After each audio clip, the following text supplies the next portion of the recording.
Bonjour à tous, bienvenue. Depuis l'initiative de Niki, il y a bientôt un an, depuis surtout sa sortie de prison, les Béninois n'avaient plus vraiment entendu Sabi et Sira Korogone.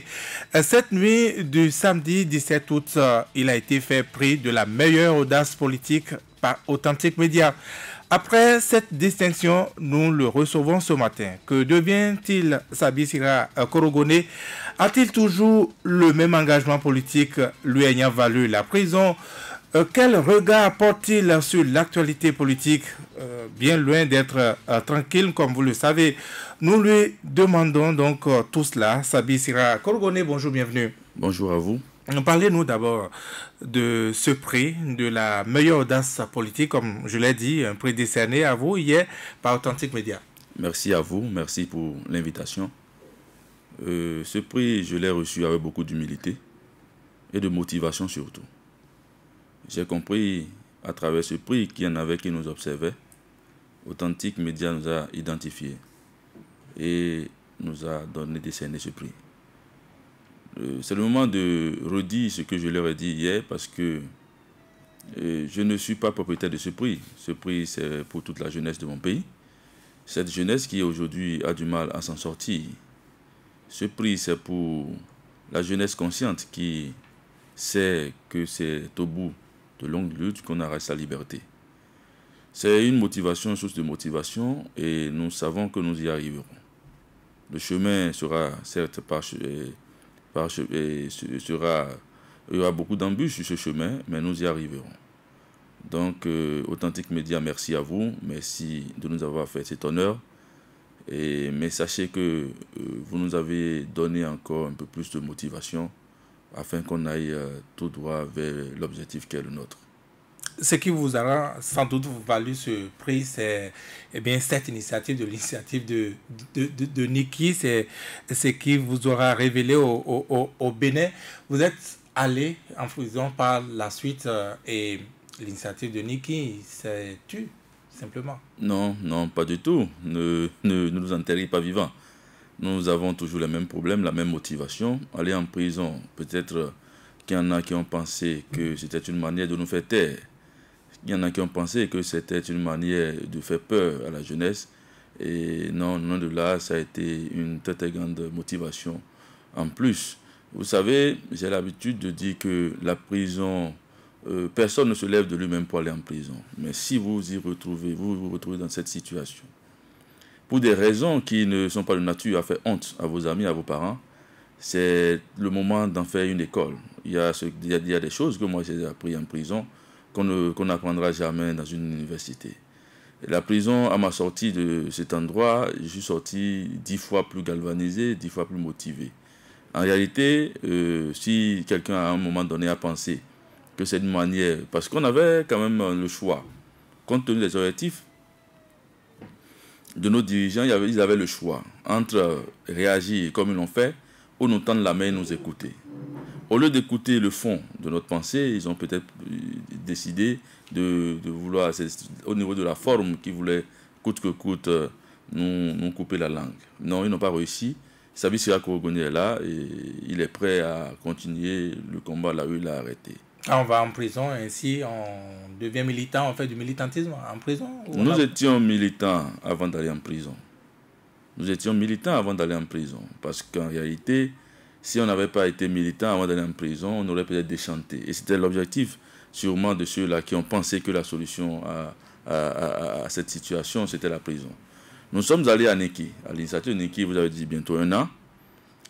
Est-ce que M. Vigile, quand je dis que j'aime ma mère et que je l'adore et que je dois faire tout possible pour qu'elle soit heureuse, est-ce que ça veut dire que je déteste la vôtre? Pas du tout. Je ne déteste pas la vôtre. J'aime la mienne. J'aime la région d'où je viens. Je n'ai pas honte de le dire. Vous n'avez pas choisi? Oui, je n'ai même pas choisi la région d'où je viens, mais je connais les problèmes de la région d'où je viens. J'avais eu, avec les amis, envie de faire ressortir ces problèmes pour que les autorités actuelles puissent prendre cela en considération. Mais malheureusement, ils sont passés à côté, je trouve. Alors, on parle d'abord de la prison, si vous voulez. Après, on reviendra sur les frustrations qui ont engendré l'initiative de Niki. Une fois en prison, vous avez dit que vous avez beaucoup appris. Souvent, les gens se plaignent de prison. Vous n'avez sans doute pas, dans votre planning, pensé à la prison, projeté la prison. Mais alors, comment vous avez bonifié, disons, ce qui est arrivé? Comme je vous le disais tout à l'heure, et quand on va en prison, pour des raisons qui ne sont pas de nature à faire honte à vos amis, à votre famille, vous y allez avec beaucoup de motivation. Si les raisons pour lesquelles je suis allé en prison, ce n'est que l'initiative de Niki, bon, il n'y a pas de souci. Mais arrivé en prison, j'ai rencontré des Béninois, j'ai rencontré des compatriotes, des jeunes de ma génération qui vivent avec un certain nombre de situations et de problèmes. Certains étaient là aussi pour des problèmes politiques? Bon, il y en a pour qui ça a été... Bon, il y a d'autres arguments, il y a d'autres alibis, mais bon, en tout cas... Mais après moi, il y en a eu beaucoup que j'ai laissés là-bas. Pour des raisons politiques, pour des manifestations, pour des attroupements non armés. Bon, bref, il y en a que j'ai laissés en prison. Donc, arrivé en prison, je me suis retrouvé au milieu de compatriotes qui, le jour où je rentrais en prison, m'ont pour la plupart ovationné. Et donc, j'ai eu comme cette chaleur qu'en réalité, je n'étais pas sur le mauvais chemin. Parce que quand vous vous retrouvez dans certaines situations, il faut prendre l'habitude de vous remettre aussi en cause. Et pour voir où est-ce que vous avez trébuché. Bon, personnellement, je n'ai pas vu... je ne me suis pas... En me remettant en cause, je ne me suis pas vu en faute. Je ne me suis pas vu en faute. Mais comme c'est la justice de mon pays qui m'a interpellé, et comme je sais que c'est des hommes de grande valeur aussi qui sont là-bas, il fallait quand même avoir un petit baromètre. Et quand je suis rentré en prison, j'ai vu que j'ai été ovationné et j'ai compris là tout de suite. Cela vous a encouragé, ça m'a encouragé, vous a fait dire que vous êtes sur la bonne voie. Ces 8 mois passés m'ont permis de savoir que nous sommes dans ce pays, mais qu'il y a beaucoup de problèmes. Il faut en apporter des réponses à ces problèmes. C'est notre responsabilité parce que, comme j'ai l'habitude de le dire, qu'on le veuille ou pas, nous sommes les dirigeants de demain. Personne ne pourra empêcher cela. Donc, quand on ne connaît pas un problème, on ne peut pas en apporter la solution. Alors, quand un militant comme vous va en prison, va rencontrer peut-être d'autres militants comme vous, ça fait quoi? Un club Non. En prison, je me suis attelé à ne gérer que des problèmes sociaux. Je me suis attelé à aider des gens qui sont en prison pour des banalités. Et puis, par manque de moyens, ils n'avaient pas la possibilité de faire bouger leur situation. Et c'est le moment d'ailleurs pour moi, parce que moi j'avais la chance, avant d'aller en prison, d'être entouré par un collège d'avocats. Donc parmi eux, il y en avait qui se sont rendus disponibles, à 0 franc bien sûr, pour apporter pour aider ces gens qui, même pour la plupart, n'arrivent même pas à s'exprimer en français. Donc bref, c'est le moment pour moi de les remercier aussi, parce qu'ils m'ont beaucoup aidé en aidant les autres. Voilà. Alors, parlons maintenant de l'initiative de Niki. Les frustrations qui ont engendré cette initiative ont-elles diminué, ça a évolué ou ça reste le seul mérite de l'initiative de Niki à mon avis, c'était de voir très tôt ce que les gens ont découvert plus tard. À Niki, nous étions allés à Niki pas pour nécessairement... nous n'avions pas pour principal objectif de nous mettre complètement en porte-à-faux avec le régime. Nous y allions parce que nous avons des problèmes. Et quand les jeunes ont des problèmes, on leur permet de l'exprimer. Mais tout de suite, on nous a pris en adversité, on n'a pas cherché à comprendre. En réalité, le fond et dans la forme, les questions posées, c'était qui est derrière? Non, personne n'est derrière. Personne n'est derrière parce qu'on n'attendra personne pour défendre nos propres intérêts. Donc, quand on a été à Niki, il y avait des frustrations. Mais j'ai compris finalement. À un moment donné, le diagnostic a été fait partiellement. Nous avons compris que le malaise était généralisé. Qu'il n'y avait pas une région qui était exempte, une région qui n'avait pas de difficultés. Nous avons compris que la jeunesse béninoise dans son entièreté avait des problèmes. Donc, et c'est pour cela. Mais ça, c'était déjà ce qu'on vous reprochait. un brin de régionalisme par ailleurs. Oui, mais où se trouve le régionalisme quand on va défendre les intérêts d'une région à laquelle on appartient? Est-ce que j'ai dit, je n'ai pas demandé à Neki, à une région de s'opposer à une autre? Nous avons seulement dit à Neki que nous avons besoin de ci. Nous ne l'avons pas. Nous avons besoin de ça, nous ne l'avons pas. Et nous, qui sommes de cette région du pays, nous avons dit, voilà ce qu'on attend du régime. Bon, malheureusement, il fallait nous trouver quelque chose parce que, à notre grande surprise, après Neki, on a eu beaucoup d'autres régions qui ont emboîté le pas.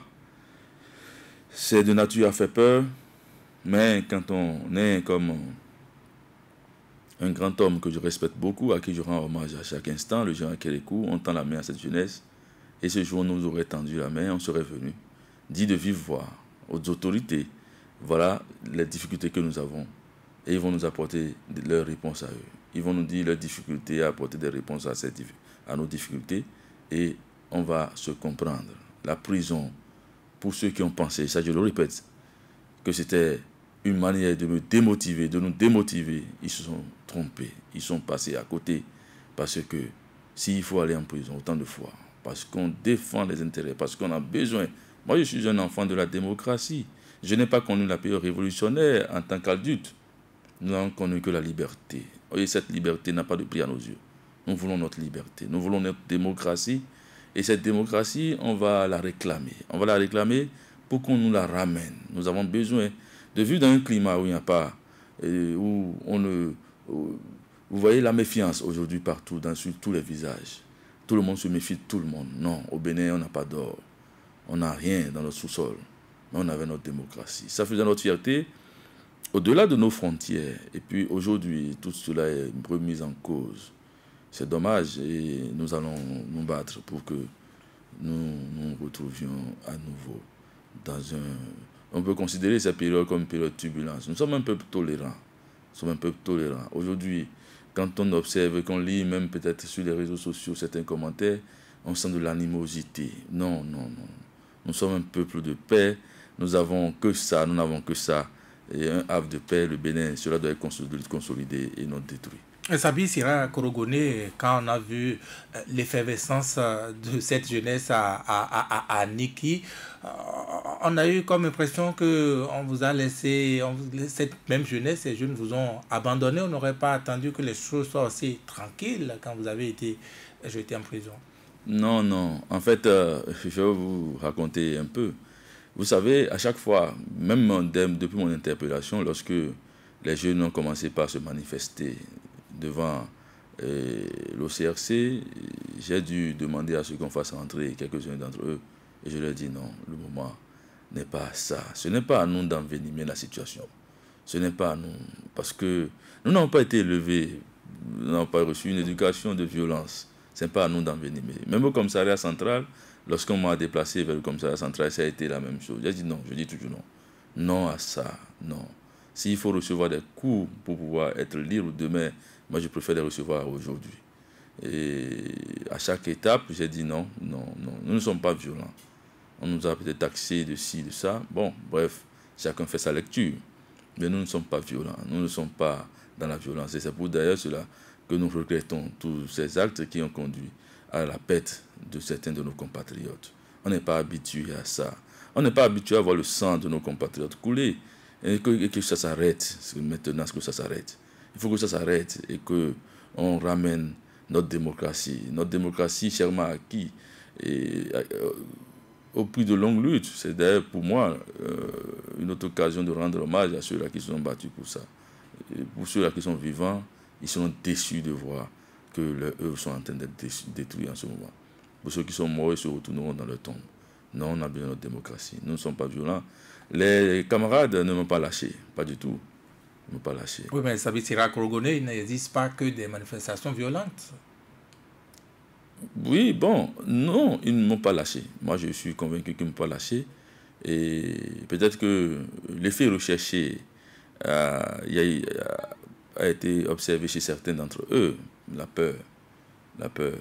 Alors que, comme j'ai l'habitude de le dire, en réalité, c'est en face qu'on a peur que nous arrêtons d'avoir peur. Ils ont peur qu'on arrête d'avoir peur. Et l'homme qui est par terre, l'homme qui a le dos au mur ne doit plus avoir peur. Nous ne sommes pas à terre. La lutte politique en ce moment n'appartient qu'à ceux-là qui ne sont pas dans une zone de confort. C'est pour nous cette lutte. Nous devons nous l'approprier, la mener, pour que l'histoire retienne. Qu'à un moment donné, on a voulu mettre en mal notre démocratie, on a voulu installer une autocratie, et qu'il y a des gens qui se sont levés pour dire non, et cet écho a été entendu. Voilà un peu comment ça se passe. Tout le monde va se remobiliser bientôt, et nous allons recommencer la lutte là où on l'avait arrêté. Depuis, vous êtes effacé hein, des médias. Depuis votre sortie de prison, vous vous consacrez à quoi? D'abord, à parcourir, parce que j'ai reçu beaucoup de soutien de bénédiction. Pour moi, il était quand même important d'aller à la rencontre de ces gens, ces hommes et femmes, de ces sages et notables, qui, d'une manière ou d'une autre, m'ont apporté leur soutien. Il fallait que j'aille les remercier. Il fallait que je réconforte ma famille. Ma famille qui a été avec moi dans cette lutte, dans cette épreuve. Il fallait que je les réconforte. Donc, je suis resté effacé parce qu'il fallait que je m'occupe un peu d'eux, que je m'occupe aussi à remercier, comme je l'ai dit, les sages et notables, les amis un peu partout, dans la sous-région, un peu partout, ceux qui, d'une manière ou d'une autre, m'ont apporté tout au long de cette épreuve leur soutien. Maintenant, je suis là, et on verra bien comment est-ce que nous allons aborder à nouveau la lutte. Quand vous êtes reparti, voir ceux-là qui vous ont soutenu, certainement les jeunes avec qui vous aviez composé, quelles étaient les réactions? Non, ils s'attendaient à voir un homme diminué dans sa lutte. Un homme diminué, et je leur ai dit non, quand c'est convaincu, quand vous posez des actes par conviction, vous ne pouvez jamais diminuer. En réalité, et là où peut-être, et c'est ce que je dis généralement, les dirigeants actuels connaissent tout le monde, mais ils ne connaissent pas ma génération. La génération à laquelle j'appartiens n'est pas cette génération qui aime les compromissions. Ça, je ne parle pas du tout. Nous n'avons même pas eu l'occasion de choisir entre compromissions et autre chose. Donc nous n'aimons pas les compromissions. Les dirigeants ont pensé que nous étions motivés par peut-être leurs adversaires apparents. Non, pas du tout. Nous n'avons pas été motivés par leurs adversaires apparents. Nous avons un certain âge aujourd'hui. Nous avons des ambitions aussi. Et quand c'est ainsi, il faut se battre pour. Moi, mes amis savent, ceux qui sont très proches de moi savent que. Parce qu'aujourd'hui, il y a une erreur que les gens commettent. Il y en a qui pensent que c'est pas que quand on n'est contre le régime, c'est qu'on est avec l'ancien régime. Pendant 10 ans, moi, je ne me suis pas associé à l'ancien régime. Pourquoi est-ce que c'est lorsqu'ils vont quitter le pouvoir? D'ailleurs, même ceux qui, pendant 10 ans, ont géré ce pouvoir tous aujourd'hui avec le nouveau régime. Donc, pourquoi est-ce il y en a qui ont pensé ça. Et non, Korogoné n'a jamais été de l'ancien régime et c'est pas aujourd'hui que ce régime n'est plus en place, qui va se retrouver avec Korogoné et ses amis et ses camarades ont des motivations. Ces motivations sont liées à leurs conditions de vie. Ces motivations sont liées au fait qu'ils n'ont plus espoir d'un lendemain meilleur. Vous voyez, pour la plupart de notre génération, nous sommes allés peut-être nous former parce que nos parents ont peut-être fait des efforts. Mais les générations avant nous, le contribuable a payé. Ils ont eu des bourses d'études, ils sont venus, il n'y avait pas de problème d'emploi. Aujourd'hui, voilà ce que ma génération a comme problème. Quand vous allez dans nos quartiers, la seule activité économique qui marche, c'est l'activité, excusez-moi de le dire ainsi, les dadiers. Donc ça veut dire que c'est la jeunesse de mon pays qui se décime avec de l'alcool frelaté.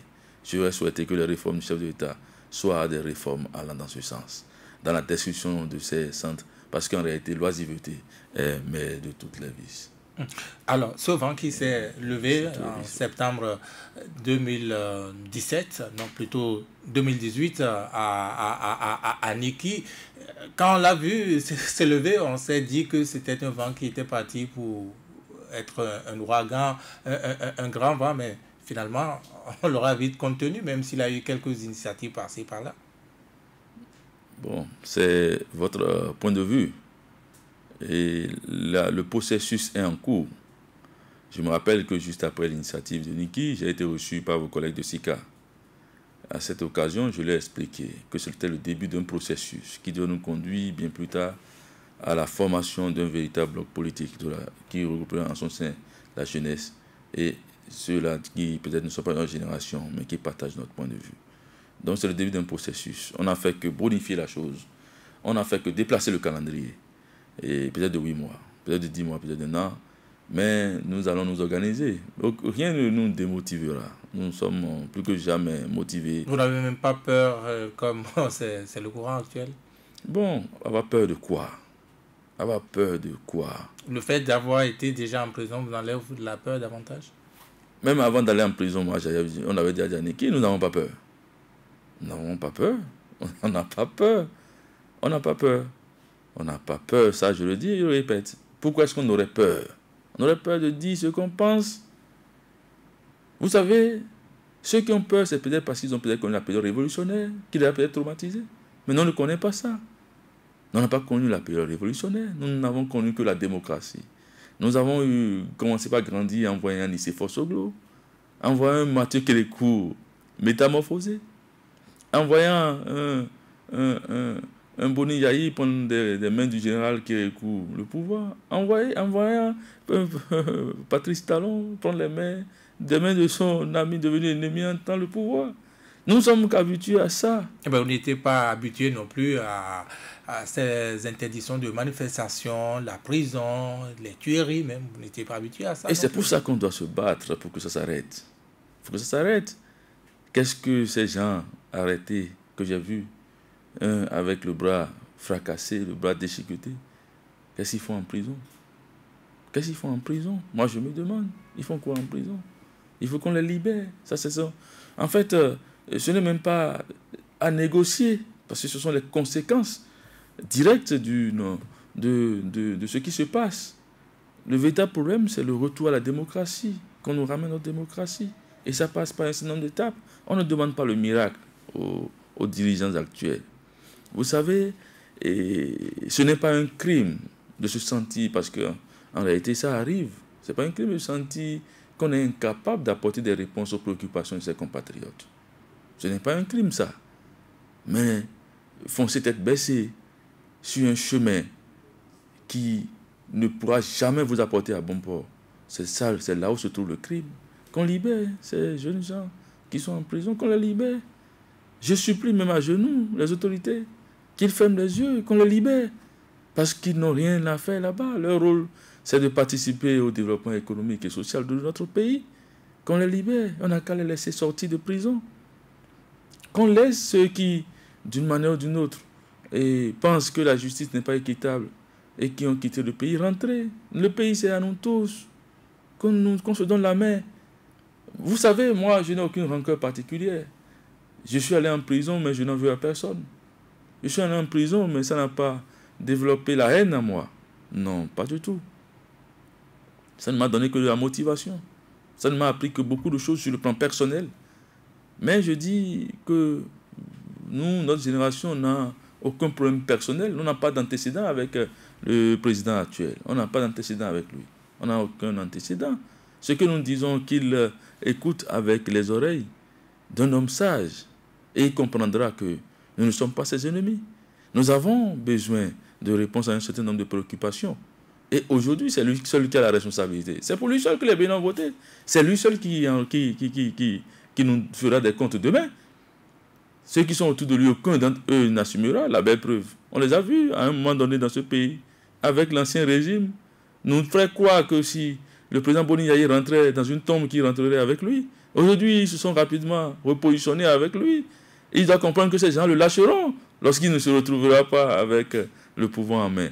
Donc il faut qu'il sache, et qu'il sache nous écouter. Nous écouter pour comprendre que nous n'avons rien de particulier contre lui. Nous voulons seulement qu'il puisse répondre à nos préoccupations. Nous voulons que notre pays fasse un bond en avant, au lieu d'être en train de reculer, comme sur tous les plans, comme il le fait en ce moment. Oui, mais Sabi Sira Korogoné, comment on se fait entendre dans un Bénin comme celui d'aujourd'hui où il n'y a pas de possibilité de manifester? À trois, vous êtes déjà regroupement non armé, je me rappelle plus rapidement de la dénomination exacte. Dans un Bénin comme celui-là, ou des stratégies comme celle que vous aviez commencé il y a un an n'avaient pas marché, comment on se fait entendre? On va se faire entendre. Vous savez, et quand on parle d'obéissance, on parle de désobéissance. Et la loi nous permet de nous manifester sans pour autant attendre que ceux qui sont en face nous en donnent la possibilité. Nous sommes dans un pays de démocratie. Personne ne remettra cela en cause. Moi, je le dis, je le répète. Personne, on ne permettra à personne de remettre cela en cause. Ils ne remettront pas notre démocratie en cause. De la même manière, ils en sont venus après des élections. De la même manière qu'après, c'était les mercredis rouges, de la manière ils se sont manifestés, ils se sont organisés ensemble avec les travailleurs pour réclamer un certain nombre de droits qu'on leur empêchait d'avoir. C'est ainsi que nous aussi nous le ferons. Ils ont pris l'option de la brutalité. Je leur demande d'arrêter. D'arrêter parce que ça ne les amènera pas à bon port. Ça ne les amènera. Ce n'est même pas du tout envisageable que ça les amène à bon port. D'arrêter. D'arrêter de chercher à nous intimider. D'arrêter de chercher à nous faire peur. Qu'ils arrêtent. Je leur demande à ce niveau d'arrêter ça. Et que le débat démocratique se fasse à nouveau. Pour que tout au moins, parce que nous avons déjà perdu. Sur le plan économique, le tissu économique est détruit. Les opérateurs économiques locaux ont des difficultés. Et la conséquence, c'est que sur le plan social, on est clopant. Maintenant, sur le plan politique, on est en train de déchiqueter notre système politique en nous parlant de réforme du système partisan. Non, qu'on arrête tout ça, qu'on rebole les cartes et qu'on pense à l'avenir de ce pays. Parce que ce qui est plus important, c'est l'image qu'on laisse pour la postérité. Pour un homme d'observateur, ça va être difficile de se départir aujourd'hui du pouvoir de Patrice Talon lorsqu'on sait qu'en démocratie, ce n'est pas la voie des élections qu'on arrête un pouvoir. On sait aussi que désormais l'Assemblée est tout acquise à Patrice Talon. La conséquence, vous avez vu le COSLEPI qui vient d'être installé, qui va donc réactualiser la liste électorale. Le COSLEPI uniquement composé d'une partie, donc d'une obédience politique. La Sénat a acquis apparemment à sa cause ainsi. Beaucoup d'observateurs, je répète, pour beaucoup d'observateurs, donc la cause est entendue. Patrice Talon est parti pour rester très longtemps, tout au moins son système. Vous savez, avant d'en parler, je vais prendre par la fin de votre préoccupation. Patrice Talon nous a promis un mandat, nous, on ne continue pas à croire en lui. Et ce n'était pas votre préoccupation majeure. Vous parlez d'Assemblée nationale. Pour nous, le Bénin n'a pas d'Assemblée nationale jusqu'à présent, pour nous. Et c'est le sentiment de tous nos compatriotes, dans leur grande majorité. Le Bénin n'a pas d'Assemblée nationale. Et c'est le moment d'ailleurs pour moi de dire à ces hommes et femmes, parce que parmi eux, il y en a pour qui j'ai beaucoup d'admiration. C'est le moment de leur dire, pour ceux-là qui ont le courage d'émarger au nom de cette assemblée, et qu'ils fassent tout possible pour ne pas dépenser cet argent parce qu'ils le rembourseront. Pour ceux-là qui n'ont pas le courage, il vaut mieux ne pas émarger, parce que cet argent ce qu'ils prennent là-bas, ils sont bien obligés de rembourser ça aux contribuables. Parce que le contribuable qui paye, il ne les reconnaît pas comme étant leurs représentants. Ils ne sont pas nos représentants. Nous irons à des élections inclusives très bientôt. On ira à des élections. Je suis convaincu que même eux-mêmes ne se sentent pas à l'aise. Ils ne se sentent pas à l'aise. Vous représentez un peuple que vous ne pouvez même pas fréquenter. Il y en a qui sont obligés de militariser tout autour de nous.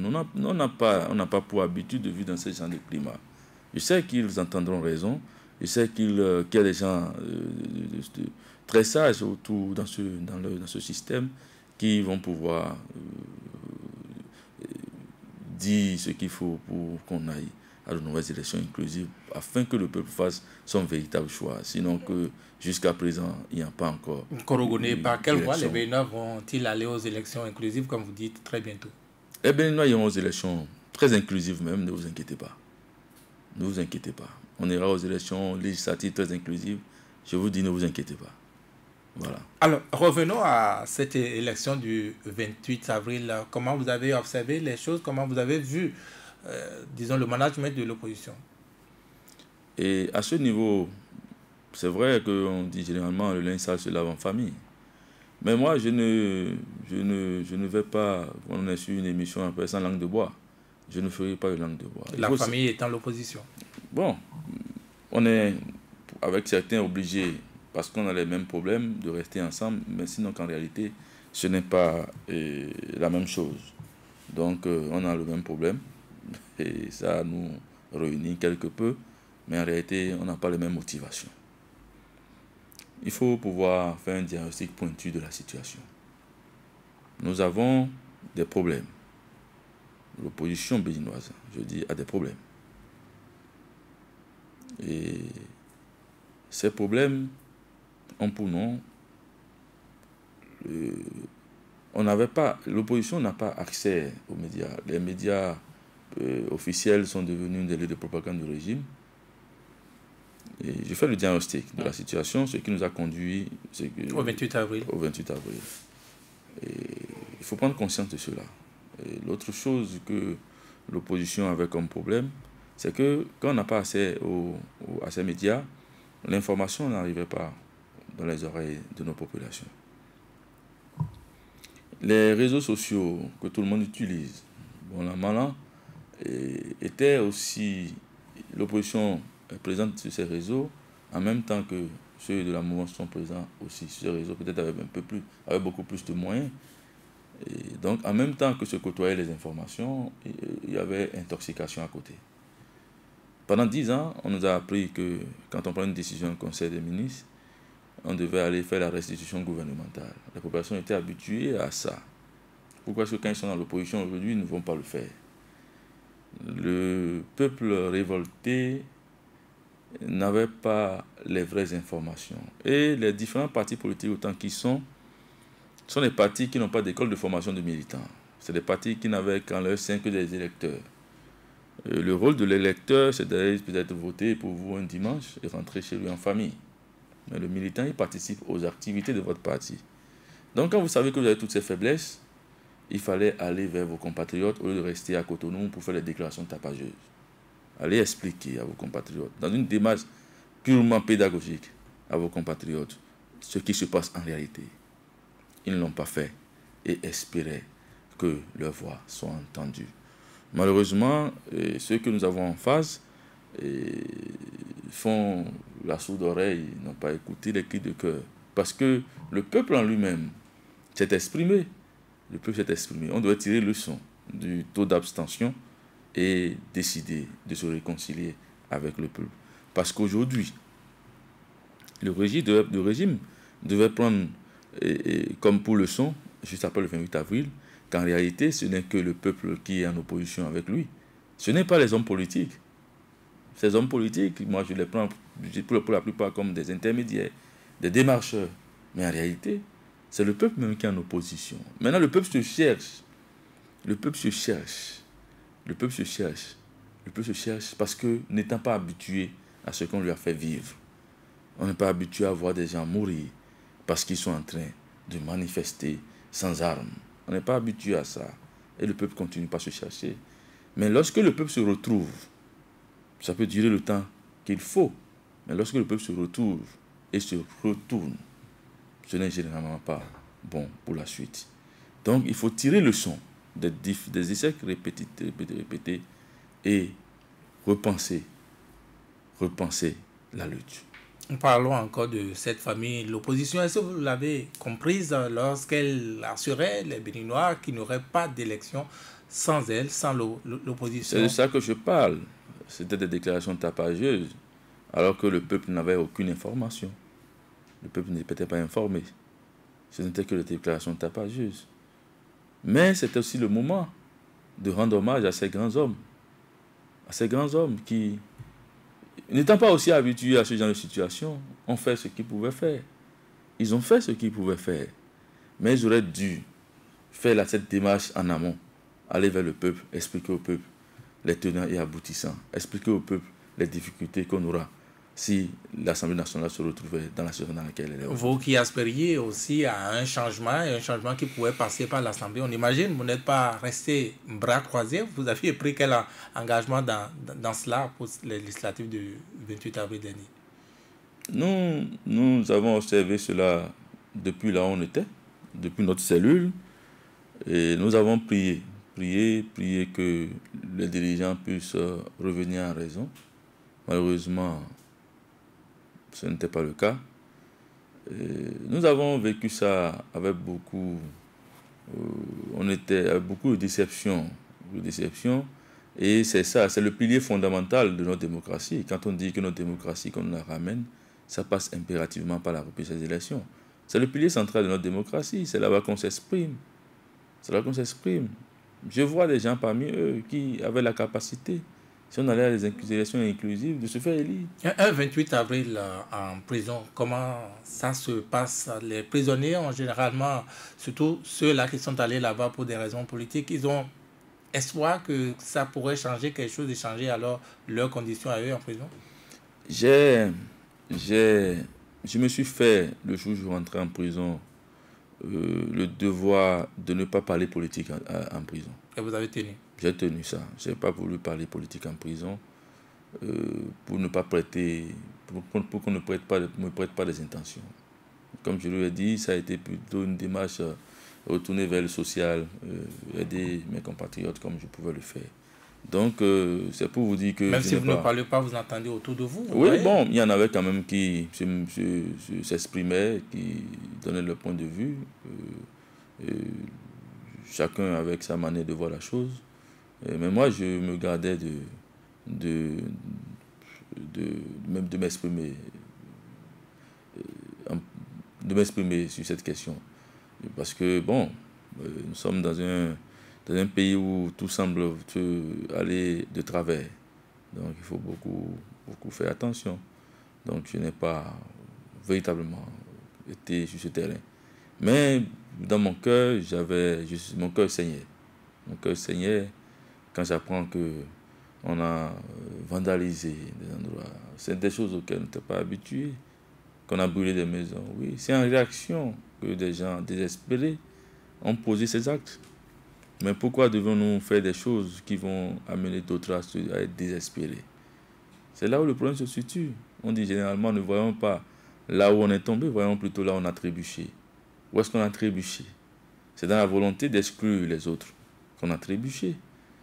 Et il faut qu'on corrige cela, et au plus vite qu'on corrige cela. Sinon, la tension sera vive, comme ça. Jusqu'à ce que, bon, moi je ne souhaite pas ça. Je ne souhaite pas. Et depuis, vous avez entendu le chef de l'État, en réponse à tout cela, n'est-ce pas, proposer cet échange avec la classe politique, puisque s'en est suivi. Vous avez espoir qu'on va aller à des élections inclusives. Est-ce qu'on ne s'éloigne pas en réalité vraiment de cette solution, on ne s'éloigne pas vraiment de la réconciliation? C'est la volonté des dirigeants actuels qu'on s'éloigne de ça. Sinon, moi je souhaite... Et je leur souhaite de se réconcilier avec le peuple. Je leur souhaite vivement. Je leur souhaite vivement. Moi, je rêve de voir le président de la République au volant de sa voiture, en train de circuler. Moi, je rêve de ça. Pas avec une horde de gardes du corps. Moi, je rêve de le voir comme ça, et adulé par son peuple. Et c'est ce que moi, je lui souhaite. C'est le mal que je lui souhaite. Mais aujourd'hui, ce n'est pas possible. Pourquoi ce n'est pas possible? Parce que la misère, la pauvreté qu'on observe sur le visage de ses compatriotes, meurtris de voir leurs parents en prison, meurtris de voir de savoir certains de leurs parents morts parce qu'ils ont voulu manifester, tout ça, ça fait peur. Et c'est pour cela que je disais tantôt qu'ils ont peur que le peuple arrête d'avoir peur. Mais je les rassure, le peuple arrêtera d'avoir peur. Parce que quand on accule, lorsqu'on se retrouve face au mur, un mur qu'on ne peut pas escalader, on se retourne et on fait face. Pas parce qu'on n'a plus peur, mais parce qu'on n'a pas le choix. Et de plus en plus, on va vers dans cette direction. Et je ne le souhaite pas. Je ne souhaite même pas qu'on en arrive là. Je ne souhaite pas à nos dirigeants qu'on en arrive là. Je veux qu'ils reprennent la mesure des choses. qu'ils tendent la main à qui doit tendre la main. Ce n'est pas de leur ressort de choisir les acteurs politiques de notre pays. Ce n'est pas de leur droit, ce n'est pas eux. Ce n'est pas eux. Si en 2016, ça s'était passé comme ça, je ne suis pas sûr qu'eux seraient là aujourd'hui. Donc ce n'est pas de leur droit de choisir les acteurs politiques. C'est au peuple souverain de choisir ses acteurs politiques. C'est le peuple souverain de choisir ses députés. C'est le peuple souverain de choisir son président. C'est le peuple, et c'est pour cela d'ailleurs que nous disons à qui veut nous entendre que nous n'avons rien à reprocher au mandat présidentiel. Le problème n'est pas là. C'est pourquoi quand on a entendu des gens parler du gouvernement d'union nationale, non, le président Patrice Talon a été élu par ses compatriotes pour un mandat de 5 ans. Et il faut respecter cela. Il a été élu par ses compatriotes pour un mandat de 5 ans. Il faut respecter cela. Maintenant, on n'a pas élu les députés. Là, c'est un autre débat. Voilà. Quand on voit aujourd'hui la classe politique, notamment l'opposition, on a l'impression qu'elle a complètement accusé le coup et qu'il n'y a pas de réaction. Elle n'est même pas capable de réagir immédiatement. L'opposition a été infiltrée. L'opposition a été infiltrée et c'est pour cela que nous allons nous démarquer. L'opposition a été infiltrée, nous allons nous démarquer. Nous démarquer et prendre nos responsabilités parce que nous sommes les principales victimes de ce qui se passe aujourd'hui. Vous démarquer, ça veut dire quoi? Ça passe par quoi? Vous allez constater que nous allons nous démarquer. Ce n'est pas le moment de rentrer dans les détails, mais nous allons nous démarquer et prendre nos responsabilités. Voilà, ça se fera. Vous avez l'impression que l'opposition, malgré ceux-là qui ont le courage de parler, de s'adresser à l'opinion, de représenter l'opinion, comme certains le disent, il en a parmi eux qui sont plutôt des agents doubles, qui font un double jeu? Tout au moins, il y a une crise de confiance. Ça peut être artificiel et monté par l'adversaire. Quand on a un adversaire aussi redoutable, la première arme, c'est l'union. On devait tout faire pour que rien ne puisse diviser cette opposition. Mais malheureusement, c'est la division, c'est la zizanie, c'est les suspicions. J'étais déjà en prison quand je lui ai envoyé une lettre ouverte pour lui dire, quel que soit les intempéries, notre rêve, c'est de les voir toujours la main dans la main. Mais vous le disiez sans y croire, vous non plus. Mais pourquoi ne pas y croire? Il faut s'oublier. Il faut s'oublier. Il y en a qui font déjà des calculs par rapport à 2021. Ce n'est pas le moment. Le moment, c'est 2021. On aura 2021 que quand la démocratie sera restaurée. Que quand le Béninois lambda qui rêve de diriger un pays pourra venir poser sa candidature sans qu'on ne la rejette. C'est ça. Il faut que la démocratie revienne d'abord. C'est après cela que on peut penser à 2021. Mais un peu comme des querelles de co-épouses, l'autre soupçonne l'autre, ainsi de suite, on se soupçonne. Un vent de suspicion. Et je sais que ce virus, l'adversaire en face est champion. Il est champion. Il sait comment gérer ça. C'est lui qui nourrit ça, vous pensez? Moi, bon, je n'en sais rien. Mais je dis, lui aussi, il peut. Il peut. Aujourd'hui, on pense que X est déjà avec lui.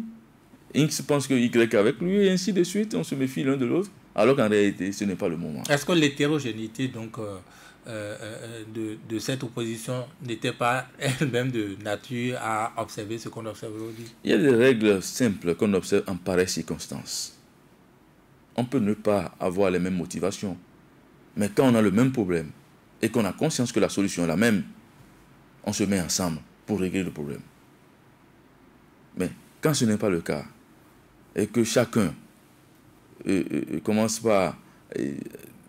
voilà. J'étais avec un aîné qui me dit, voilà, on m'appelle, me dit, voilà, tel est derrière nous. Hein. Pourquoi est-ce que toi, tu ne continues pas?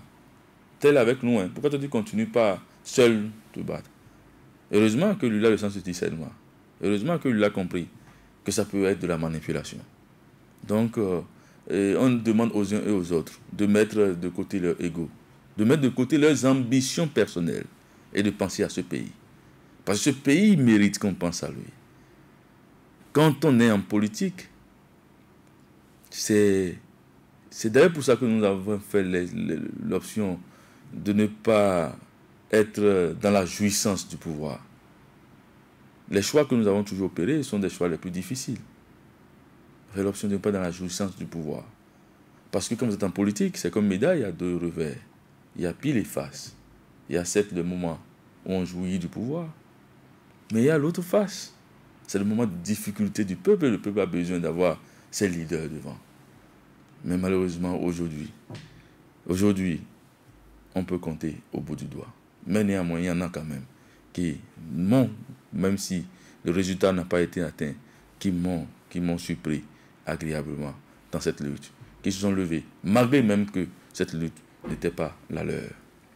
Sabin Sira Korogone, comment vous pensez qu'on puisse corriger les choses pour que l'opposition, comme vous le recommandez, puisse voir les choses en eux, puisse y aller en eux? Il faut que l'opposition en elle-même se retrouve à dialoguer sincèrement.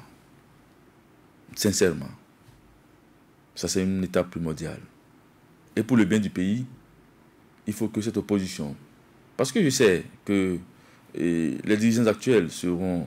En tout cas, si l'opposition était très bien organisée, on n'aurait pas eu... Vous voyez, à un moment donné, les partis politiques se sont mis dans un creuset qu'ils ont appelé résistance. En toute logique, quand on veut discuter, dans les circonstances actuelles, c'est avec la résistance qu'on devait discuter. Les dirigeants actuels, eux, à leur niveau, ont décidé d'appeler individuellement les gens. Tout ça, c'est des stratégies pour diviser. Aujourd'hui, on devait peut-être oublier un peu les histoires de partis et gérer le problème dans sa globalité. Contraindre les dirigeants actuels à nous ramener notre démocratie. Les contraindre. Et ça passera impérativement par un dialogue vraiment sincère et inclusif avec un médiateur neutre, le clergé, par exemple chez nous. On n'a pas besoin que des gens viennent de l'extérieur. Je vous habite chez nous, alors qu'eux-mêmes ils ont le problème. Mais on peut faire confiance à notre clergé. Nous avons vu se passer ici en février 90. On a vu ce que ce clergé a été capable de faire. On les a vus entamer la démarche.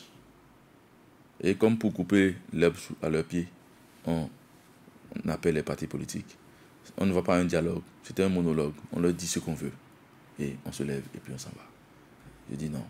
Cet état de choses ne dure qu'un instant. C'est très éphémère de fonctionner comme ça. Ça ne dure pas tout le temps. Donc, il faut que chacun revoie la copie. Aussi bien au sein de l'opposition qu'au niveau de la mouvance présidentielle, que pour le bien de nos compatriotes, que chacun revoie sa copie. Voilà. Sabin Sira Korogone, à l'opposé, quel mal il aurait si vous considérez que c'est peut-être la plus grave chose qui soit arrivée à notre démocratie, ces élections législatives du 28 avril dernier, et qu'on laissait passer, qu'on fermait les yeux pour colmater les brèches et désormais se mettre sur la bonne route? Reprenez s'il vous plaît. Qu'est-ce mal ça ferait pour les Béninois d'oublier ces élections, savoir que c'était un faux pas et composer pour les élections à venir, redresser ce qui ne va pas? Non, on ne peut pas laisser le pays à un seul camp. Le seul endroit où la démocratie s'exprime, c'est à l'Assemblée nationale. On vous dit que... si c'était peut-être les élections... C'est 4 ans. Si c'était peut-être les élections communales, si c'était le développement local, le développement de la base, qui s'était passé le 28 avril passé, on peut encore peut-être tenter de fermer les yeux. Mais on va dire le Parlement, on dit les représentants du peuple. La représentation nationale, on ne peut pas laisser passer. On a besoin de nous exprimer, d'avoir droit au chapitre, d'avoir droit à la tribune. Vous voyez, ils ont installé le COS-LEPI pour avoir accès à notre fichier électoral. Et unanimement, ils sont unanimes, parce qu'ils ont un dénominateur commun. Ils sont tous de la mouvance. Est-ce que vous pensez que c'est ça le débat démocratique? Est-ce que vous pensez que c'est non, non. non, il faut qu'ils arrêtent. Ils n'ont qu'à arrêter. On va se redonner la main pour construire notre pays. Voilà. Il faut qu'ils arrêtent, mais ils ne sont pas prêts d'arrêter non plus. Ils vont arrêter. Moi, je suis optimiste.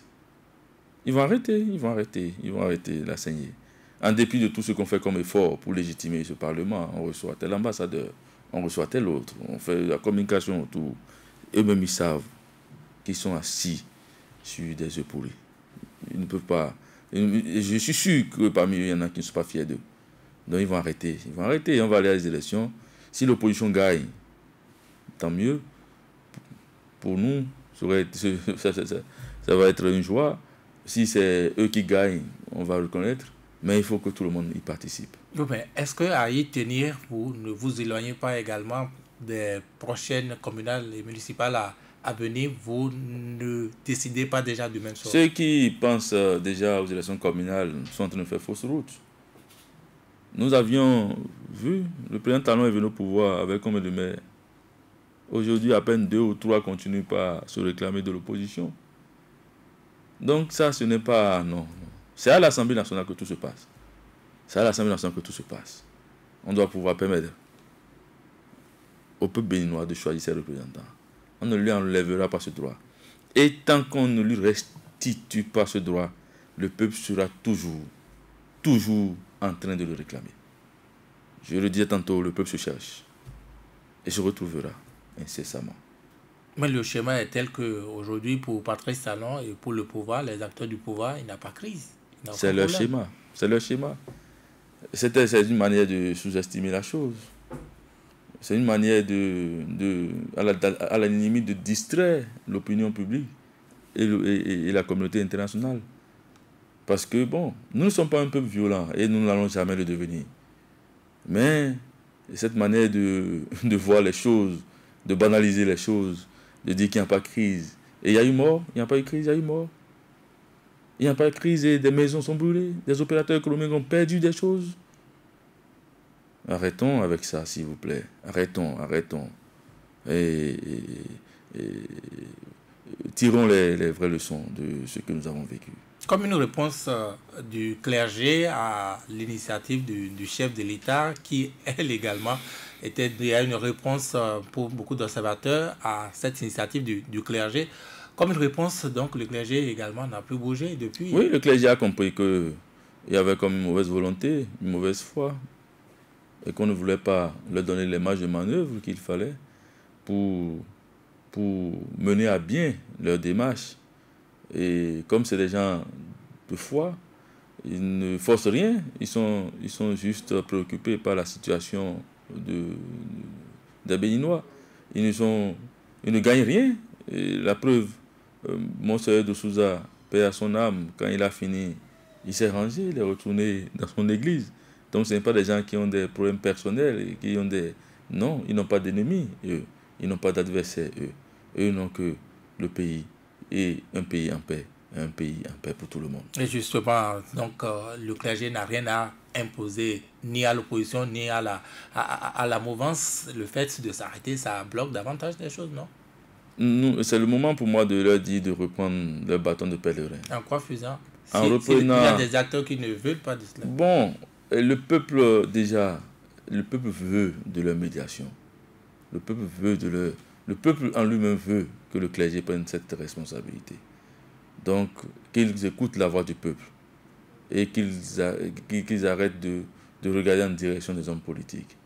Tout est éphémère. C'est vrai, on dit que tout pouvoir vient de Dieu. Mais la grandeur de Dieu se résume au fait que ces pouvoirs donnés aux hommes sont éphémères et se limitent dans le temps. Ce que les gens ne savent pas, c'est que c'est limité dans le temps.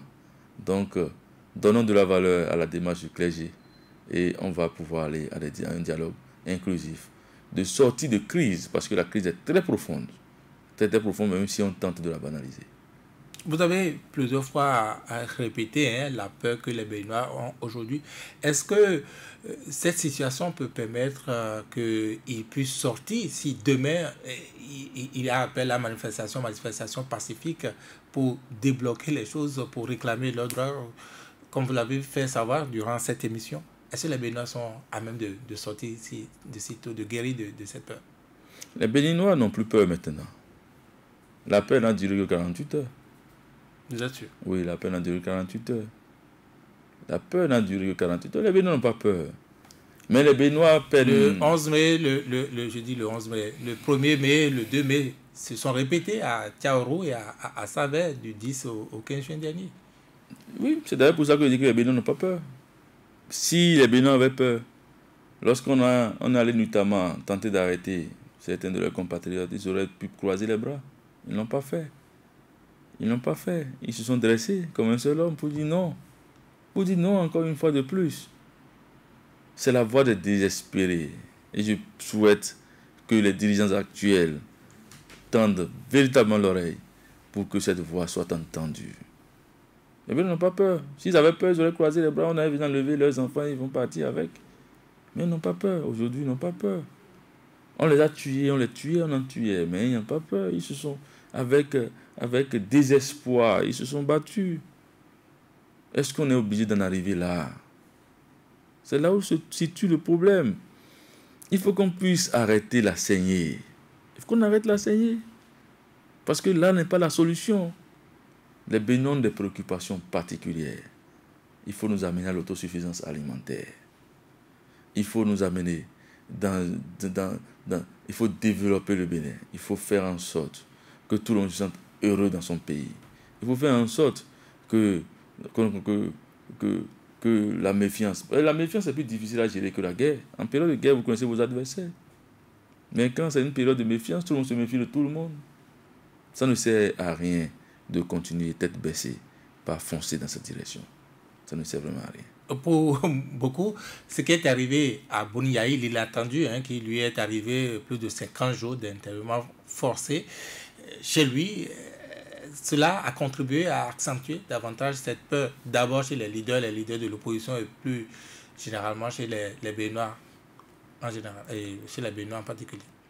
Et c'est dommage ce qui est arrivé à M. Boni Yahil, c'est très dommage. C'est une première dans notre pays qu'un ancien chef d'État se retrouve dans cette situation.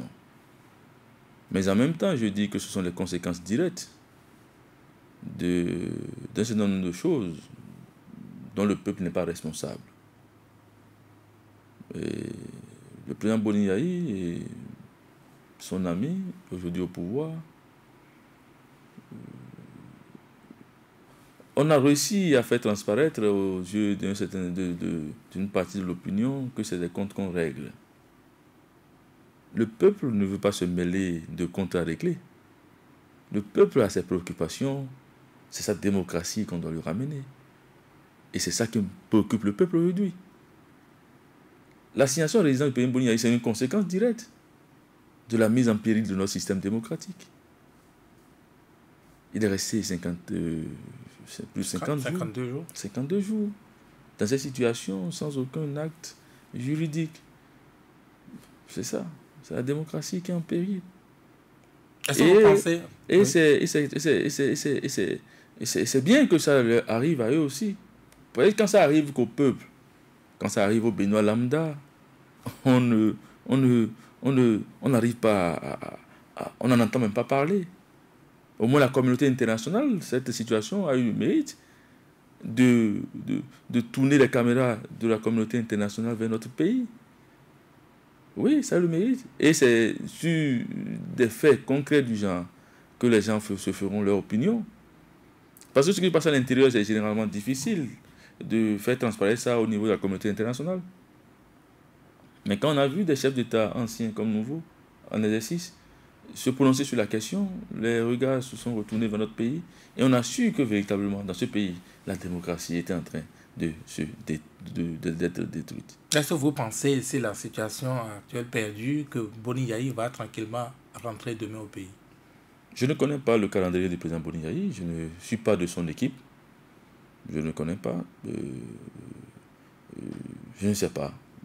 Mais moi, à sa place, je serais déjà rentré si je finis de prendre mes soins. C'est rentré. Parce que c'est à la lettre, quand on a dit qu'on voulait l'arrêter, que des Béninois se sont rués à Kadiaoum, spontanément. Ces gens ont besoin de savoir qu'il est toujours là avec eux, qui prend soin des familles, des victimes, qui prend soin de ça. Les gens ont besoin d'avoir des voix autorisées pour venir quand même leur remonter le moral. Et c'est son rôle à lui, parce que c'est lui qu'on voulait défendre quand c'est arrivé. Mais de toute façon, nous avons foi en ce peuple. Ce peuple-là, nous avons foi en lui. C'est un peuple qui, en réalité, ne se laisse pas faire et ne se laissera jamais faire. Pour beaucoup de Béninois, Bourignaï est désormais aussi un exilé. Ça, j'en sais rien. Je n'en sais rien. Je n'ai même pas mûri de réflexion par rapport à cela. Pour moi, il était malade. Et quand on est malade, on a le droit d'aller se soigner. Je lui souhaite prompt rétablissement. Et je pense qu'après, il va revenir aux côtés de ses compatriotes pour recommencer la lutte là où ça s'était arrêté. Même contre la volonté du régime. Mais est-ce que on dit généralement aucun roi n'est Dieu? La dernière volonté appartient à Dieu. Le régime n'est pas un régime divin. Ce n'est pas... Non. Le président de la République n'est pas Dieu. Sa volonté, c'est sa volonté. La volonté de l'opposition, c'est la volonté de l'opposition. Et au-delà de tout ça, il y a la volonté de Dieu. Donc, contre la volonté du régime ou pas. En tout cas, nous ne sommes pas dans leur compromission. Nous ne sommes pas dans les compromis avec eux. Nous avons des préoccupations. On a besoin de réponses. Et ces réponses, on en a besoin. Et c'est plus qu'urgent. Sabi Sira Korogodé, si vous permettez, nous allons à l'instant ouvrir l'antenne aux auditeurs qui peuvent nous appeler au numéro qu'ils connaissent, le 66 75 72 72 ou le 64 44 02 44. Nous avons déjà notre tout premier auditeur. Bonjour. Allô? Oui, bonjour. Bonjour, Jean Coton. Monsieur Sabi Sira Korogodé, je vous salue. Je vous salue aussi. Oui. Je vous félicite vraiment sur le fond du combat qui est le vôtre. Tout au long de cette émission, j'ai noté, j'ai eu deux notes de regret de votre part. La première, c'est que pour l'initiative de Niki, si c'est aujourd'hui qu'elle allait prendre corps, ce n'est pas sûr qu'elle arrive. J'ai eu ce sentiment lorsque vous aviez dit que vous aviez compris au départ que c'est la jeunesse de Niki qui était laissée pour compte, mais après, vous êtes rendu compte que le mal est général, est général au Bénin. Est-ce que si c'est aujourd'hui, dans ce contexte-là, où toute la jeunesse se sent marginalisée par une gouvernance, vous auriez eu la même réaction, la même attitude? Deuxième note de regret. Votre appartenance à l'opposition, vous n'avez pas vu les couleurs que l'opposition doit prendre normalement. Ça, j'ai eu ce sentiment. Je voudrais vous demander si, dans vos éléments de réponse tout à l'heure, vous pouvez nous dire, parce que vous êtes allé jusqu'à dire que bientôt vous allez vous démarquer. J'ai entendu ce verbe-là. Vous allez vous démarquer de l'opposition et prendre les choses en main. Est-ce que vous allez... quelle est la couleur que doit prendre l'opposition face à un combat de ce niveau-là? Pour finir,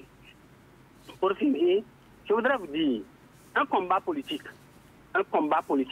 pour le mener et le réussir en faveur du peuple, est-ce qu'il doit avoir une frontière entre l'audace et le combat? Je vous remercie. Merci à vous, Jean Coton. Deuxième auditeur, bonjour. Monsieur Vigile, bonjour. Bonjour. Monsieur Korogoné, bonjour. Bonjour, cher monsieur. Vraiment, je vous dis félicitations. Valentin Ayonou, en directeur de Thionville dans la commune de Sénécoudi.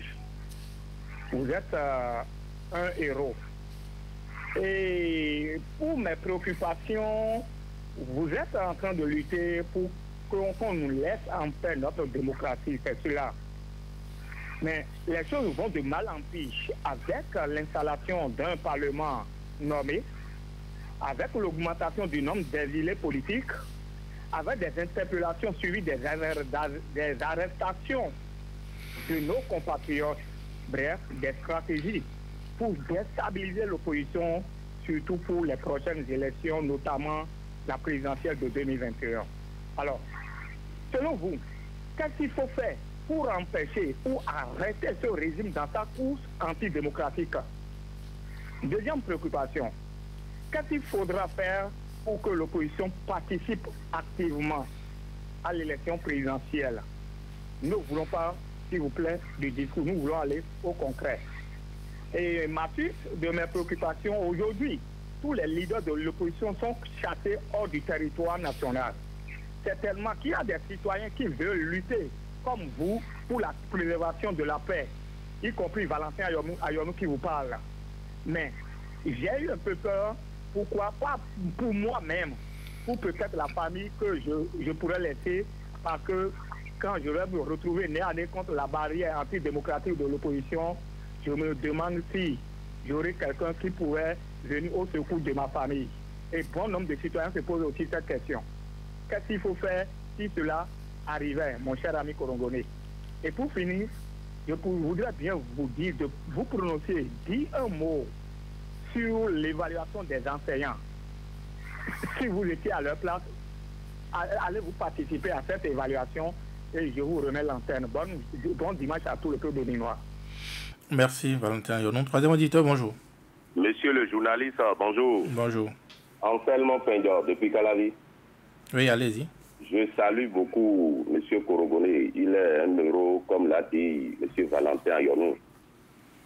J'ai 3 questions à vous poser, Monsieur Korogone. Première question, est-ce que lorsque on vous a envoyé en prison, est-ce que vous avez cherché à savoir si c'est le chef de l'État vraiment qui est à la base des arrestations abusives aujourd'hui dans le pays, ou bien c'est ses entourés que les jeunes qui sont en train de lutter aujourd'hui pour que la démocratie règne dans le pays gênent. Ce sont ceux-là qui sont à la base des arrestations abusives. Deuxième question. Lorsque vous avez été en prison, on vous a envoyé en prison, est-ce que vous avez vu M. Laurent Métoyon? Quelle est sa pensée aujourd'hui lorsqu'on lui a envoyé en prison et puis notre cour constitutionnel de Todolo a dit de faire sortir ce monsieur, que ce monsieur a été arrêté politiquement et jusqu'à aujourd'hui, il se trouve toujours en prison. Troisième pour finir, quel est est-ce que vous avez cherché à savoir si notre ancien président Boni Yahi se porte bien? Si oui, dites-nous quelque chose pour que les Béninois sachent qu'aujourd'hui, la lutte, on peut toujours continuer à sauver ce pays. Monsieur Korogone, vous avez été un héros. Je vous remercie. Quatrième auditeur, bonjour. Auditeur en ligne, bonjour.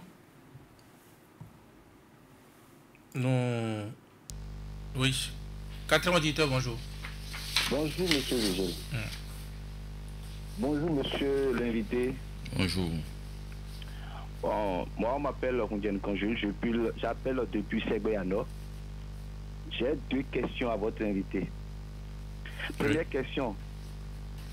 Ma première question, c'est de savoir qu'est-ce que M. Korogone reproche réellement au gouvernement du Patrice Talon. Oui. Deuxième question. Est-ce qu'il peut nous dire exactement ce qu'ils avaient réclamé pour Niki dans le temps? Parce que pour nous qui n'avons pas suivi le discours, est-ce qu'on peut savoir ce qu'ils demandent, ce qu'ils ont réclamé pour Niki, mais ce qu'ils ont réclamé pour le peuple béninois? Oui. Parce qu'aujourd'hui, nous ne savons pas réellement qui défend la jeunesse, ou bien qui fait quoi exactement pour nous. Merci et bon dimanche à tous. Merci. Nous prenons un 5e. Aussitôt, bonjour. Oui, bonjour monsieur le journaliste. Oui, votre nom s'il vous plaît. Sébastien Rossou, je m'appelle. Oui. Et bonjour monsieur Korogone. Bonjour à vous. mais à force de vous détruire ou de vous cacher, ils vous ont révélé au monde entier. Que Dieu soit loué. Amen. Il faut que la démocratie revienne d'abord. C'est mon combat. Et je vois aussi que dans votre développement, c'est le même combat. Notre combat, ce n'est pas l'opposition ni la mouvance. C'est la recherche de la démocratie et la liberté. Absolument. C'est le gage pour la paix. Et sans cette paix, pas de développement durable. Première question. J'aurais appris que vous faites partie des premiers combattants qui ont lutté pour l'arrivée du président Talon au pouvoir. La rupture, je vais dire. Et pourquoi ceux qui avaient travaillé avec vous, vous ne pouvez pas vous rapprocher d'eux pour les dire ce que vous voyez de mauvais dans leur gestion? Deuxième question pour finir. Sur quel plan appréciez-vous la gestion de M. Patrice Talon? Est-ce qu'il y a la transparence dans les passations du marché? Aujourd'hui, il y a beaucoup de gré à gré. Comment vous voyez tout ça là? Sébastien Norosso, bonne émission à vous et merci à Vivier Avancé. Merci à vous. Nous allons devoir nous limiter à ces 5 auditeurs, revenir en studio, donc répondre à ces différentes préoccupations. Je ne sais pas par quel bout vous prenez, Sabi Sirak. Oui, vous avez bien voulu m'aider un tout petit peu parce que je n'ai pas pu noter. Tout noter. Tout noter, voilà. Jean Poton demandait, est-ce que vous auriez eu la même réaction si vous aviez su au départ que les problèmes que les jeunes du Septentrion avaient étaient plutôt des problèmes qu'avaient tous les Béninois, tous les jeunes du Bénin? En fait, peut-être que M. Jean Poton n'a pas véritablement compris ce que je disais. Je disais que le mérite de l'initiative Niki, c'est de nous montrer que le malaise vécu, que nous avions vécu et que nous vivons, voilà, et était généralisé. Et toute la jeunesse du Bénin a le même problème. Peut-être que on ne se serait pas limité à Niki à réunir 33 communes. On aurait pu élargir au 77. Mais c'était quand même le début d'un processus. Et le processus, inéluctablement, ira à son terme parce que les Béninois découvriront la jeunesse du Bénin en train de penser à la responsabilité. Voilà. Vous avez vu les couleurs de l'opposition. Pour vous, quelle devrait être cette couleur-là que devrait prendre l'opposition pour être à la hauteur? Union sacrée. Faire le diagnostic et ne avoir qu'en tête l'intérêt supérieur du peuple béninois. C'est tout ce que le peuple attend de cette opposition. Une frontière entre l'audace et le combat. Il n'y a qu'un pas. Il n'y a qu'un pas. Parce que l'audace et le combat ne font que bon ménage. On revient à la question du dernier auditeur. Est-ce que vous avez vous avez du moins été aux côtés de Patrice Talon pour qu'il soit président de la République? Ah oui, bon, j'étais en prison quand j'ai appris ça. Je dis non, on n'a jamais, non. Les gens m'ont peut-être vu accompagné de mon ami Osvaldo Meki, parce que en 2016, on avait décidé, parce que la tension était vive, nous jeunes de différents camps politiques. Parce que en 2016, moi je prenais le combat de la génération. Je n'ai pas été entendu et j'ai fait un choix. Donc je soutenais un candidat, Omeki un autre, et d'autres jeunes soutenaient, et on a décidé de créer ce qu'on a appelé le collectif pour la paix. Et on a invité même des artistes comme King Messan, Richard Flash, pour des conseils de façon itinérante dans le pays. Ça, c'était juste pour faire tout possible, quelle que soit l'issue du scrutin, qu'on n'ait que la paix. Donc, on est de la même génération, c'est un ami en ce moment. Je n'ai jamais soutenu le président Patrice Talon, et ce n'est pas demain la veille. Donc, inutile de répondre à la question suivante, à savoir pourquoi vous ne vous rapprochez pas de ceux-là que vous aviez connus à ses côtés, pourquoi vous ne vous rapprochez pas d'eux pour faire entendre votre cause? Quand il s'agit d'une cause comme celle que nous défendons, et c'est une cause qui appartient au peuple, et les jeux de couloir ne nous serviront pas à grand-chose. Voilà. Mais il y a d'autres questions qui m'intéressent. Avant cela, une question qui me vient en tête. Vos amis qui sont dans le pouvoir, qui sont au sein du pouvoir, Quelles sont les relations que vous avez gardées? Est-ce que vous causez de ces problèmes, de ces causes que vous défendez? Non, bon, il y a un fossé qui s'est creusé. Parce que peut-être ils ont honte d'appartenir à une équipe qui n'apporte rien de potable à notre pays. Peut-être qu'ils ont honte d'appartenir à cette équipe. Sinon, nous sommes ouverts au dialogue. Et vous savez, quand on parle de politique, de démocratie, c'est la guerre des idées, c'est pas la guerre des personnes. On doit pouvoir se mettre au-dessus des personnes et que ce soit les principes, les idées qui motivent le combat politique. Comme je le dis souvent, moi je n'ai aucun problème personnel avec qui que ce soit. Ne soyez pas surpris de me voir avec quelqu'un qui soit de la mouvance aujourd'hui en train de partager peut-être un verre ensemble, un pot ensemble. Moi, je n'ai pas de problème personnel. Mais depuis 2016, nous avons constaté l'introduction de l'animosité dans le débat politique. Quand on lit des choses de façon aberrante, ça devient des problèmes personnels. On attaque l'homme sur sa personnalité. Non, c'est le débat d'idées. Allons vers les propositions concrètes. Posons des actes concrets pour amener notre pays vers son développement, vers son essor. Parce que qu'on le veuille ou pas, le Bénin va continuer par demeurer. Le Bénin ne disparaîtra pas avec les dirigeants actuels. Parce que le Bénin n'a pas disparu avec les anciens dirigeants. On en a connu. Laissons une très bonne image. Projetons une très bonne image à la postérité. Et qu'on rentre dans l'histoire par la grande porte et non par la fenêtre. Question Valentin Ayonou, qu'est-ce qu'il faut faire pour arrêter le régime dans son élan? La réponse est en lui. En qui? En lui-même qui a posé la question. La réponse est en tous les compatriotes. Nous ne sommes là que pour... Nous n'avons aucun mérite particulier. Nous n'avons pas une baguette magique. Mais je les rassure de ce que nous y arriverons. On va y arriver. Impérativement, on va y arriver. Peut-être vous avez été confronté à cela. Une autre question de Valentin Ayonou. Comment assurer les arrières de ceux qui s'engagent, ceux qui payent de leur engagement, la prison, l'exil? Leurs familles souvent sont délaissées. Si vous vous engagez dans ce combat en espérant que quelqu'un vienne et régler un certain nombre de problèmes à votre place, vous avez menti. Moi, je suis allé en prison. Je n'ai pas attendu que quelqu'un vienne régler, non. L'engagement politique, encore que, il y a plus urgent chez nous. L'engagement patriotique. On peut ne pas être un homme politique, mais pour le combat de la restauration de notre démocratie, l'engagement patriotique sera de mise. Où que tu sois, béninois, quand tu es béninois et que l'avenir de ton pays te préoccupe, ce combat est le tien. Tu dois pouvoir le mener et ce de façon très vaillante. Est-ce que vous avez cherché à savoir si c'est le chef de l'État qui est à la base des arrestations abusives en Saint-Prédion? Les Béninois n'ont voté les Béninois n'ont pas voté pour deux personnes. C'est pour une seule personne que les Béninois ont voté.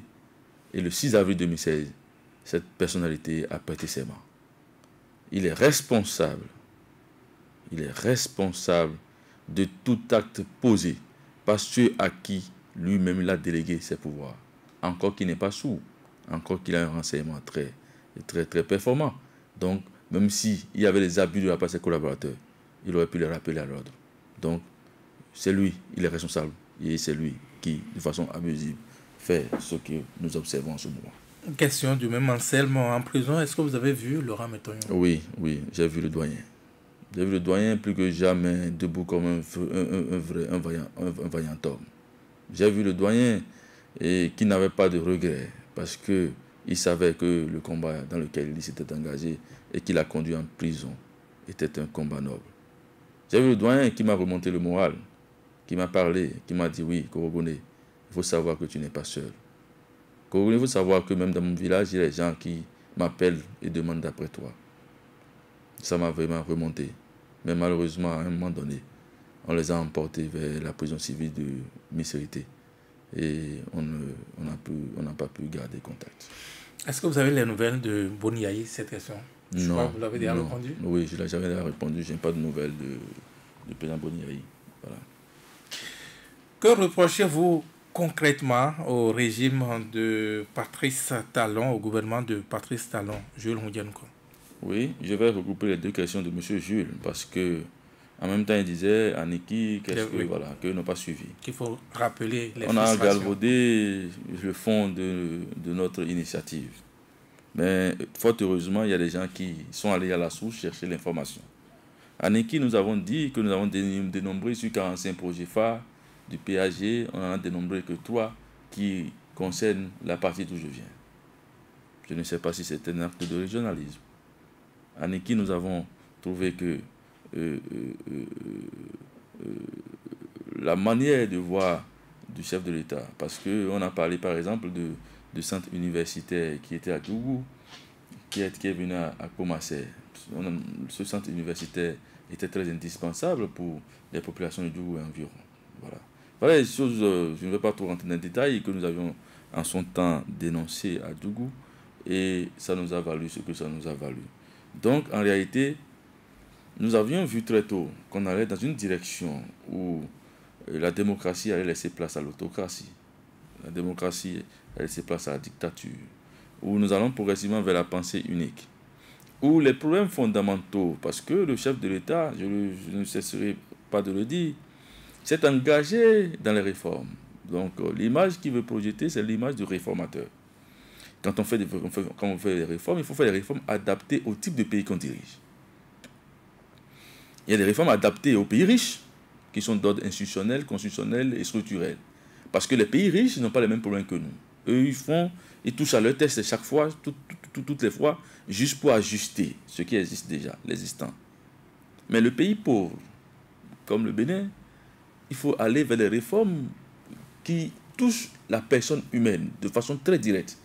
Des réformes qui vont nous conduire vers l'autosuffisance alimentaire. Des réformes qui vont nous conduire vers dans un système qui facilite l'adéquation entre la formation et l'emploi. Il faut qu'on projette dans l'avenir et qu'on aille au-delà même de son propre mandat, qu'on dise, bon, ok, moi je vais faire un plan global de développement de notre pays, qu'aucun de nos chefs d'État ne remettra en cause. Mais non, ce n'est pas ce qu'on observe. Donc, on nous a engagés dans les réformes de pays riches parce qu'on est riche. Non, le Bénin est malheureusement pauvre. Et avec peut-être ce que nous voyons, nous devenons de plus en plus pauvres. Voilà, malheureusement. Donc, il y a beaucoup de choses que nous avons comme préoccupation. Et ces préoccupations, il faut qu'on se mette dans la tête qu'il n'y a pas d'arrière-pensée. C'est des choses que nous vivons, que nous avions dénoncées. Il n'y a pas d'arrière-pensée. Nous ne sommes pas allés dans l'intention parce que nous n'avons pas d'antécédent avec les dirigeants actuels. Voilà. Autre question, quelqu'un qui vous invitait à vous prononcer sur l'évaluation des enseignants et leur prodiguer de conseils. Vous savez, les éducateurs sont en réalité dans une société bien hiérarchisée, ceux qui sont au-dessus de tout. C'est eux qui partagent et qui donnent le savoir. Il n'y a pas mieux que eux-mêmes pour savoir ce qu'ils veulent. Mais qu'ils soient d'ores et déjà rassurés. Korogoné leur apportera son soutien dans le choix. Qu'ils nous disent de façon claire ce qu'eux attendent, ils nous verront à leur côté. Même si on leur reproche qu'au moment où il y avait 1000 et quelques agents du ministère de l'Agriculture qui ont perdu leur emploi. Même si on leur reproche qu'en son temps, ils sont restés bras croisés. Même si on leur reproche que lorsque d'autres avaient les difficultés, ils sont restés bras croisés, qu'eux soient rassurés que nous n'allons pas les abandonner. Nous allons nous mettre résolument à leur côté. Mais c'est à eux de faire le choix. Qu'ils nous informent de leur choix et nous verrons à leur côté. Donc vous ne leur recommandez pas un choix? Ce n'est pas à nous. Je ne connais pas leur corporation. Je ne suis pas un enseignant. Je ne connais pas les forces et les faiblesses de ce qu'on leur propose. Je n'ai même pas fait l'exercice. Peut-être à ma sortie d'ici, je vais essayer de rencontrer quelques-uns pour comprendre. Mais je dis, s'ils font un choix. Parce que nous sommes dans un problème général. Et si on veut les traiter comme on a traité d'autres avant eux, on connaît déjà le point de chute. Donc, s'ils font un choix, ils nous verront à leur côté. Voilà. Alors, est-ce que vous arrivez, là on a fini avec les questions des auditeurs, hein, je vous pose ces dernières questions pour clôturer l'émission. Est-ce que vous arrivez, vous savez, sera corrogé d'être habité peut-être par le sentiment que vous payerez de ce combat-là, la prison, encore une fois, ou peut-être même l'exil? Je ne me pose même pas de questions par rapport à ça. Pour moi, l'exil, ce n'est pas envisageable. Pour moi, l'exil n'est pas envisageable. L'exil n'est pas envisageable. Et je compte sur la bonne foi des dirigeants. Ils vont revenir à la raison. Parce que je suis sûr, même quand au grand jour, on donne l'impression de ne pas vouloir écouter, je suis sûr que quand on se retrouve seul devant son miroir la nuit, on se pose des questions. La jeunesse du Bénin a des préoccupations et attend à avoir des réponses. Et ces réponses sont attendues de façon très urgente maintenant. Est-ce que vous avez peur pour vous-même physiquement? Physiquement, avoir peur, non. Non, je ne me pose même pas de questions par rapport à ça. Parce que c'est Dieu qui protège. C'est Dieu qui protège. Et je me laisse à Dieu, tout simplement, dans ce combat-là. Parce que, bon, je ne me ferai pas peur. Je ne me ferai pas peur. Et quand on parle de courage, ce n'est pas l'absence de peur non plus, non. Mais nous avons un idéal. Nous croyons en cet idéal. Nous savons que nous sommes sur le droit chemin et en face, on aura le répondant souhaité. Et ça viendra vraiment très vite pour le bonheur de tous. Je ne sais pas si ça vaut déjà vos mots de non, pas du tout. Je vais en profiter pour faire votre canal. Profiter de mon retour peut-être sur un plateau pour parler après ma sortie de prison, pour dire aux jeunes d'arrêter de ne nous autoflagellons pas. Je lis des choses où on manipule d'autres jeunes pour... Non, le combat c'est à nous tous. S'il arrivait que ça paye, s'il arrivait que les dirigeants actuels nous écoutent et qu'il y a beaucoup plus d'emplois dans le pays, c'est pour nous tous. Demain nous appartient. Demain nous appartient. Et comme demain nous appartient, nous devons apprendre à nous connaître aujourd'hui. Tenons-nous la main. Et c'est d'ailleurs pour moi l'occasion de lancer un vibrant appel à tous les jeunes où qu'ils soient. Qu'ils soient en train, qu'ils soient chez eux, qu'ils soient en n'importe quel contrée de notre pays, qu'ils sachent tout simplement que nous n'avons pas baissé les bras. Qu'ils sachent que nous allons continuer notre combat et qu'on y arrivera. Je vous remercie à vous pour l'invitation. Merci à votre groupe qui continue tant bien que mal de permettre à toutes les voix discordantes d'avoir droit au chapitre. Merci beaucoup. Sabi Sira Korogone, vous étiez notre invité ce dimanche. Merci également à vous d'avoir accepté notre invitation. C'est la fin de cette émission. Merci à chacun, merci à tous. Mohamed Liamidi a assuré la réalisation technique sans langue de bois. C'est encore dimanche prochain.